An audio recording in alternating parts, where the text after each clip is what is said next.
Está viajando a otra ciudad por primera vez y se va a encontrar con su amiga de la infancia. En la mano debe tener un mapa con recomendaciones de lugares para ir a visitar, sacar fotos y después compartirlas con sus familiares y amigos.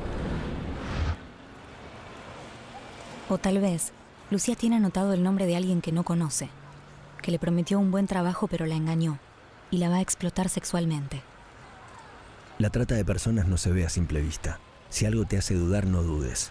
Denuncia. Llama al 145. Línea gratuita, anónima y nacional. Esta es una campaña que se hizo a nivel nacional y público para que se haga conocido. Como hoy es el Día Internacional de la Lucha contra la Trata, estamos con la doctora María Fernanda Rodríguez. Hola María Fernanda, secretaria de Justicia del Ministerio de Justicia de la Nación y coordinadora del Consejo Federal para la Lucha contra la Trata. ¿Qué tal, Verónica? Un gusto tenerte. Igualmente. María Fernanda, para ponernos un poco en tema, la trata es no solamente de mujeres, es general para todas las personas, hasta de niños a abuelos, ¿no? Sí, la trata básicamente se trata de una explotación de personas que puede ser, en nuestro país al menos se da con mucha importancia, tanto a nivel laboral como a nivel sexual. Y sobre todo en la explotación laboral, también tenés la situación de muchos hombres, ¿no? También lo tenés a nivel sexual, pero más con lo que es las travestis. Pero tenés explotación de todos los géneros. De todos los géneros y todas las edades, lamentablemente.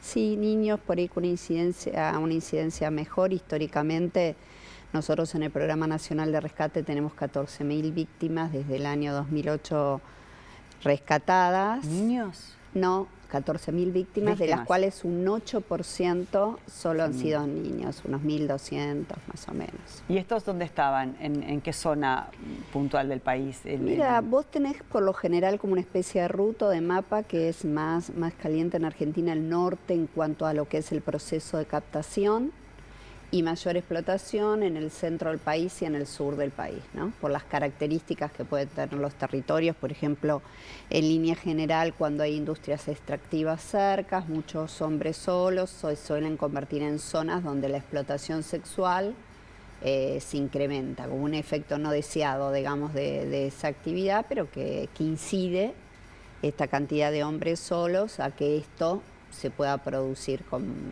en mayor nivel. Ahora, en este sistema, que en general siempre se plantea como un sistema de redes, la trata tiene como objetivo migrar de una ciudad, de la provincia a la ciudad, de la ciudad a la provincia, o también hacia el exterior. Sí, no, vos tenés una trata, la podés tener a nivel interno, que es cuando de una provincia se hace una captación en el norte y, por ejemplo, se explota en el sur, o la podés tener internacional. Casualmente en su momento teníamos una red internacional con el tema de travestis que la explotación se producía en España. Se da en nuestro país, es un país que tiene tránsito, que tiene captación, que tiene explotación, es decir, todas las fases. El delito de trata es un delito, se dice, pero por ahí es muy técnico penal, de resultado anticipado, eso sí, y en etapas, donde la intención es reducir la voluntad, la autonomía de esa persona, el bien que se afecta, y explotarla para el beneficio, para generar un negocio. Ahora, pero, esta captación, me imagino que ahora con las posibilidades que dan las redes sociales se ha amplificado. ¿Cómo se pueden infiltrar, digo, ustedes ante determinados indicios para correr un poco y meterse en ese sistema? Sí, uno empieza a estudiar, y esto se hace mucho a través del Consejo Federal, del que soy coordinadora nacional, donde están sentadas todas las provincias, cuáles son los mecanismos, cuáles son las formas, pero en donde vos tengas una persona en situación, digamos, estructural de pobreza, por ejemplo, y le ofrezcas un sueño de mejorar su vida, es tan sencillo como eso. Esto tiene de dramático la trata, ¿no?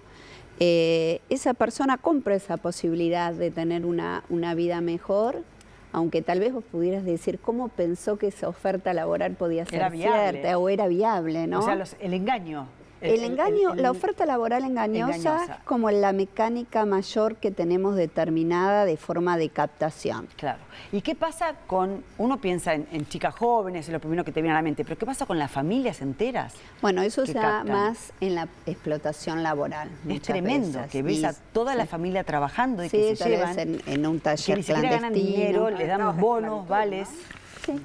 Sí, por eso es importante a veces desmitificar esa idea de que la trata es solo la trata de explotación sexual o de mujeres, que a veces es lo que hablamos más, ¿no?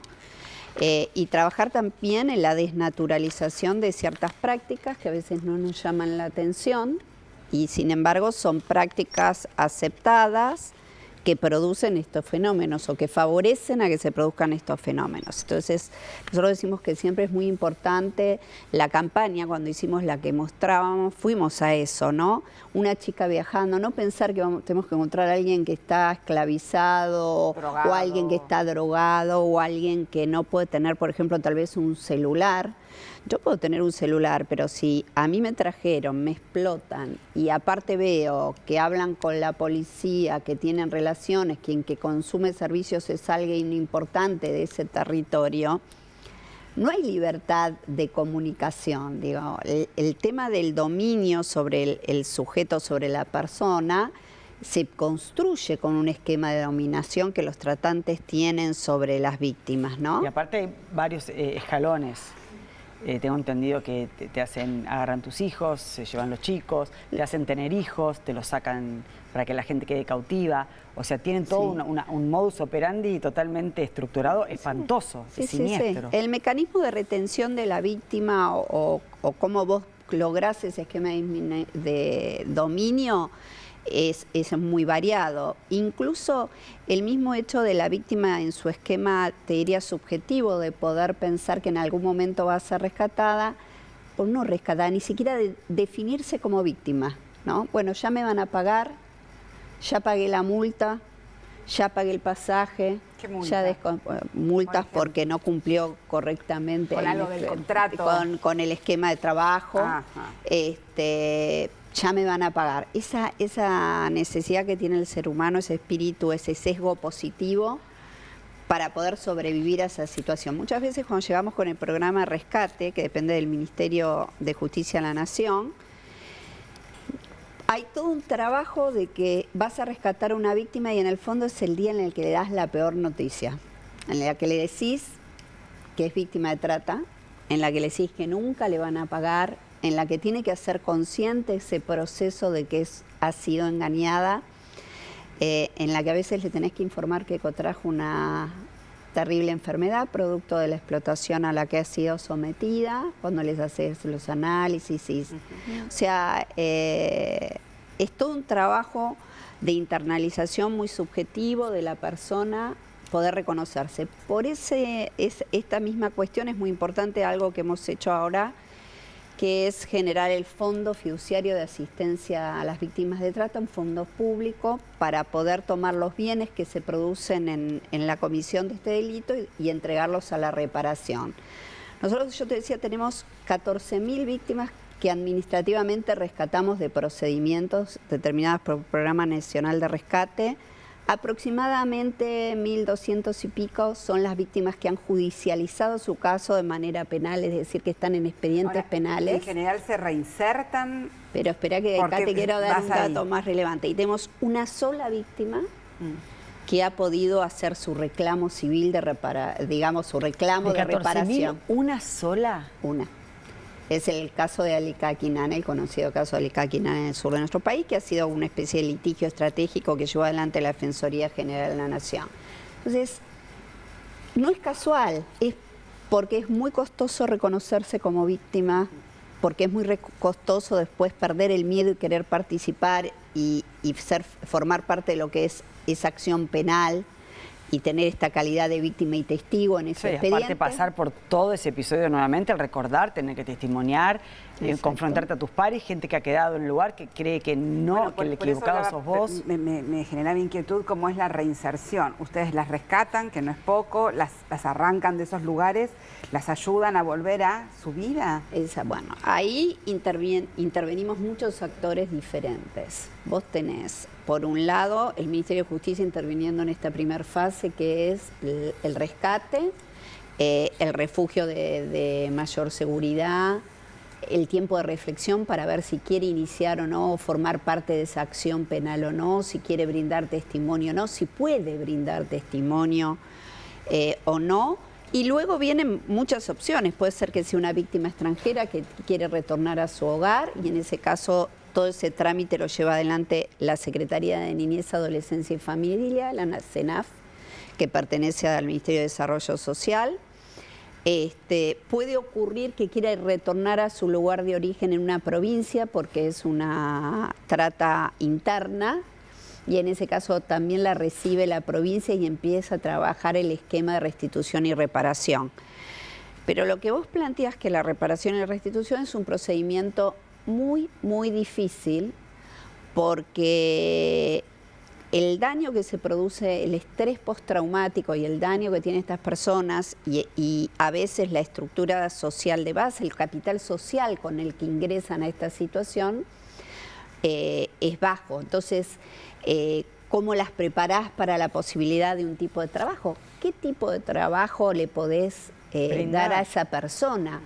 ¿Cómo le incorporás al esquema de empleo decente? Entonces, implica capacitación, implica un poco las características muy personales e individuales que tiene cada ser humano, ¿no? Que ninguno es igual al otro. Exacto. Cómo le impactó ese delito. Yo recién hablaba de Alica, que es la que logró la reparación. Bueno, Alica, yo siempre le digo cuando hablo con ella que ella es una víctima muy particular porque tiene una fortaleza y tiene una posibilidad de resiliencia que no siempre se encuentra, ¿no?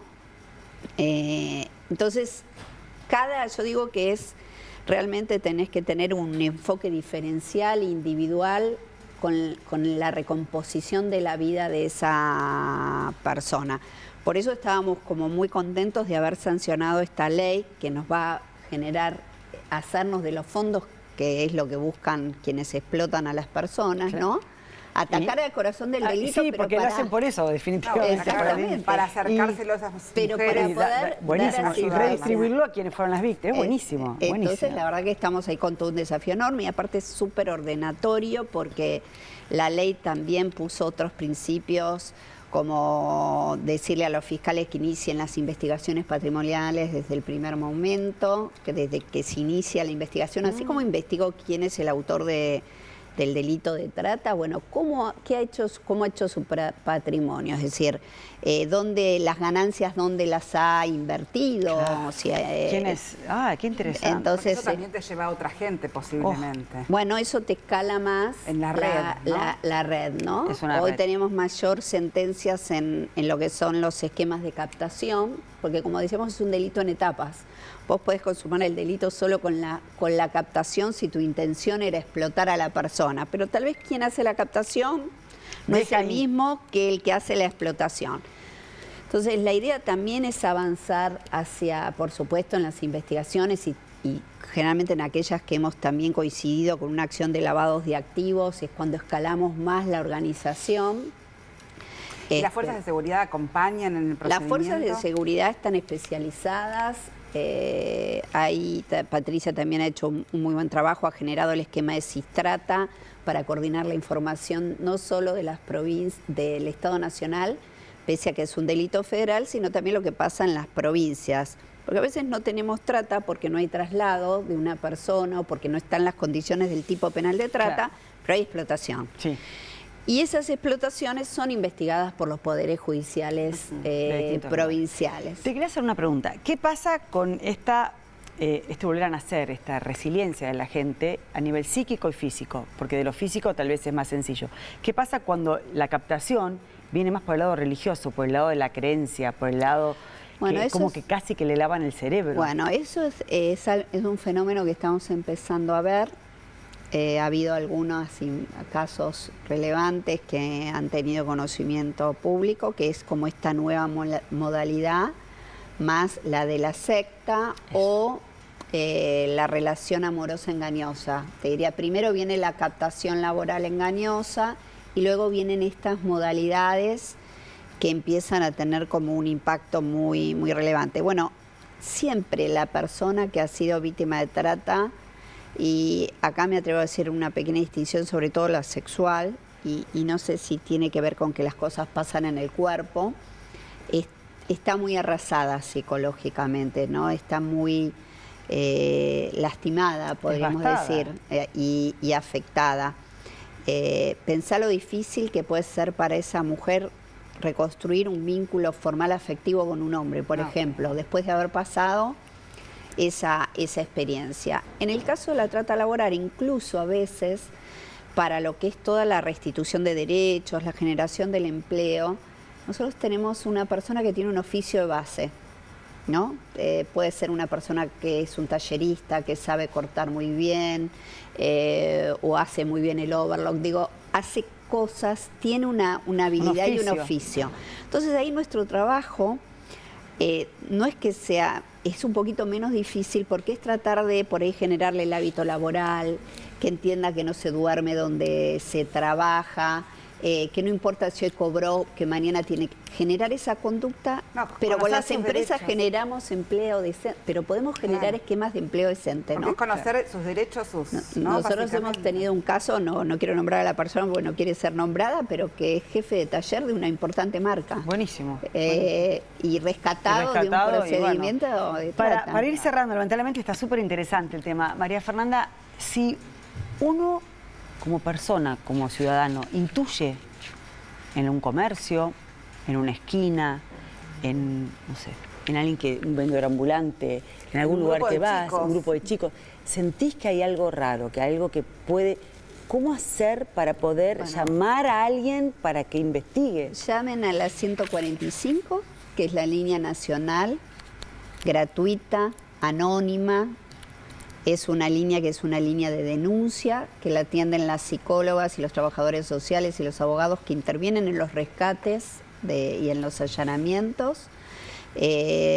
Y digan lo que están viendo, lo que están observando. Esta línea de denuncias tiene su protocolo inmediato, tiene su conexión con las fuerzas federales especializadas y con la Procuraduría que funciona en el Ministerio Público Fiscal especializada, que es la Protex.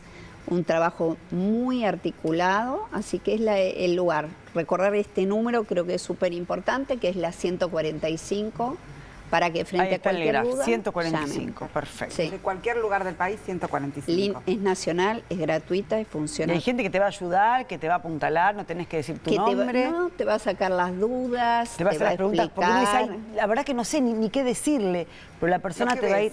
Exacto. Claro. Los profesionales están preparados para hacer el examen y para remitir las actuaciones al accionar judicial. Si a veces uno está cerca de las estaciones de trenes y ve gente rara, y viste, como mamá te das cuenta, es como que uno lo huele. O a veces natural. ¿Cuántas veces por ahí en un camino real ves un camión que va con gente en situaciones que vos decís, ¿cómo van estas personas a trabajar de esta manera? A veces no nos damos cuenta y pensamos que, bueno, no siempre fue así, pero no. Bueno, muchas gracias, María Fernanda. Un No, gusto de muchas tenerte. gracias a Muchas vos. gracias.